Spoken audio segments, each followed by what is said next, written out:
Welcome to this explainer. Today, we're tearing down, pun absolutely intended, the ancient story of the Tower of Babel. We're not just dusting off history here, we're looking at a timeless blueprint of human arrogance and what we can call false unity. It's a story that asks us to look at exactly what happens when human ambition tries to completely replace divine design. To get there, we'll hit 5 key stops. First, the plain of Shinar, then technology and arrogance, followed by the illusion of unity. After that, we'll look at modern towers of Babel and finally wrap up with godly service over self. Let's get right into it. Section 1. The Plain of Shinar, the cradle of civilization.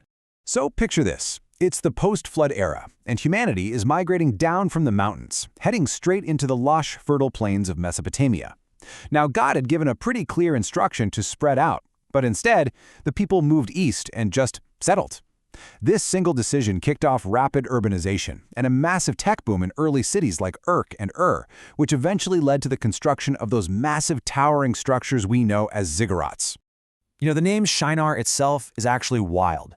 Linguistically, it translates to a land of roaring lions. Think about that, a place with hidden, lurking dangers. Yet this is the exact spot where humanity decided to put down roots and say, hey, we're totally safe and self-sufficient here. They completely rejected the divine command to disperse, choosing instead to engineer their own centralized utopia right in the middle of lion country. Moving on to Section 2. Technology and arrogance and the birth of the brick. Right around 4000 BC, we see a massive leap in innovation. The Mesopotamian basin didn't really have natural stone, so what did these early engineers do? They got creative. They figured out how to bake clay bricks in scorching kilns and glue them together using bitumen, which is basically natural asphalt. This was an incredibly expensive, highly advanced, and completely waterproof construction method, and it was a total game changer. Suddenly, humans weren't limited by what they could just find on the ground. They could literally manufacture their own reality. And honestly, the theological contrast here is absolutely brilliant. Humanity swapped out natural earth for artificial, fire-baked bricks and natural tar. They relied entirely on manufactured elements to build their empire. But later texts tell us that true spiritual building is totally different. God wants to use us as living stones, organically bound together by the divine spirit. Babel was the ultimate flex of artificial human effort trying to outdo natural divine provision. When you break it down, every single architectural ambition at Babel was actually a calculated spiritual rebellion. When they declared, "Let us build a city," they weren't just city planning. They were establishing an autonomous, human-led power structure. And when they said, "Let us make a name for ourselves," well, that was pure self-promotion. They were completely bypassing God's glory to permanently centralize their own power. And here's a detail that totally flips the script. Those towering ziggurats? They weren't just tall buildings trying to physically scrape the clouds. Historians tell us they were actually designed as grand staircases for the gods to walk down into the city. By building this tower, the people were essentially trying to put the divine on a leash, forcing heaven to serve their human agendas. It was literally the absolute pinnacle of human arrogance. That brings us to Section 3, the illusion of unity, uniformity versus harmony. What we're looking at with Babel is a textbook case of false unity. This kind of unity demands absolute conformity.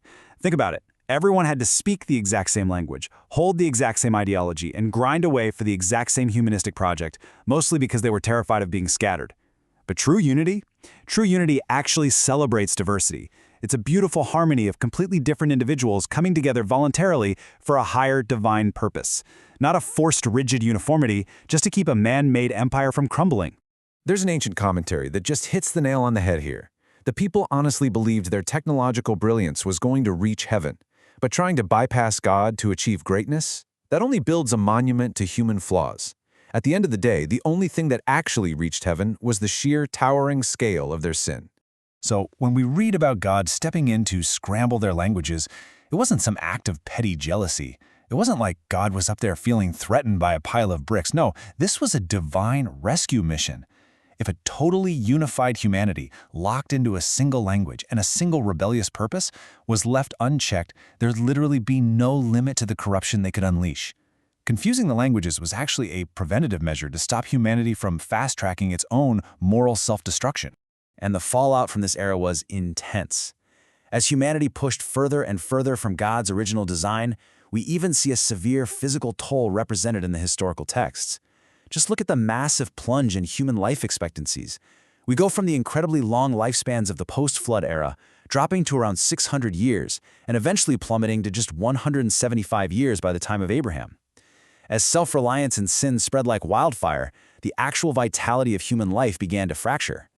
Let's pivot a bit for Section 4, Modern Towers of Babel, Echoes of Antiquity Today. This brings us to a really vital question for us right now. Have we actually stopped building Babel? Or did we just upgrade our materials from baked bricks and asphalt to silicon chips and global ideologies?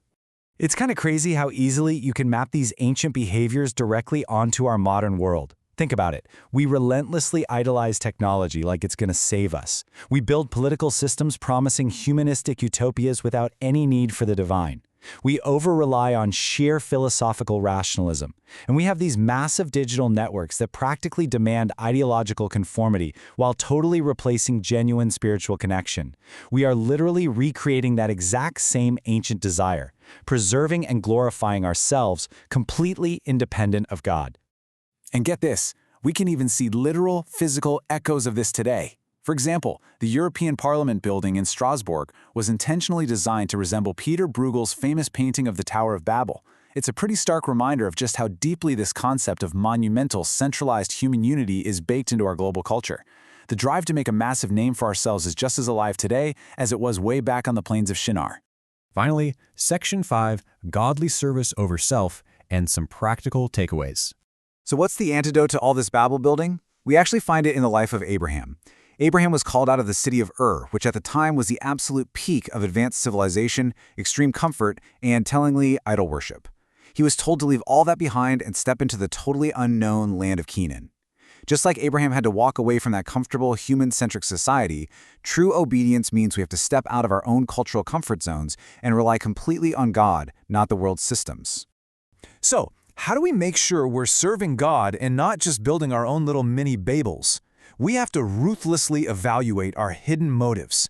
In today's world, it is so easy to fall into the trap of building a personal brand or a platform and just calling it ministry.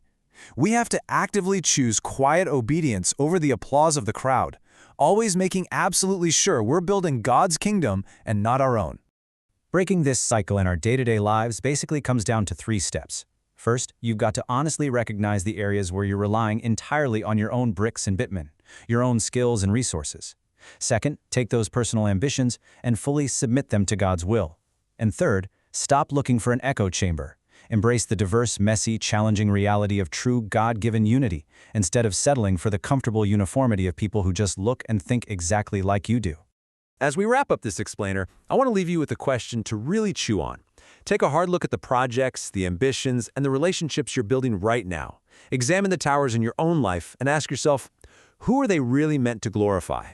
Are you building to serve the divine design, or are you just trying to make a name for yourself? Thanks so much for hanging out with me for this one, and I'll see you next time.